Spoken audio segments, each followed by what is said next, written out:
Welcome to Sweet Life Beat Life. We hope this video helps. In this video, I will explain how to sign up for an Ironman. First, understand the immense challenge: a 2.4-mile swim, a 112-mile bike, and a 26.2-mile run. Begin by researching available races and their registration opening dates, as these vary significantly. Next, create an official Ironman account on their website. This account will be essential for managing your registration, accessing important race information, and staying updated on event details throughout your journey to the finish line. When selecting your Ironman race, consider factors like the course's terrain, climate, and your travel logistics.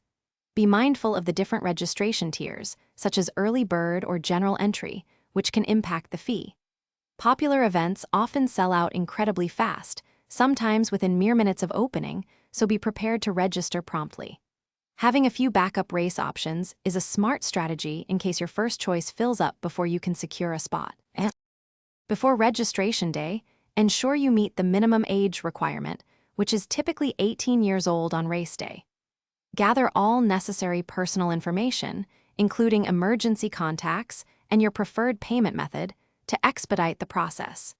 It's crucial to thoroughly review the event's terms and conditions, paying close attention to refund and deferral policies. Being prepared with these details beforehand will help ensure a smooth and successful registration experience. Once successfully registered, you'll receive a confirmation email. Save this carefully. This marks the official start of your journey. Immediately begin or continue your structured training plan, which often spans many months, sometimes up to a year.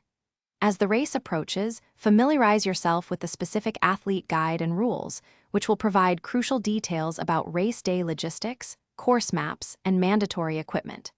Good luck with your training. Thanks for watching. Consider subscribing if we helped you.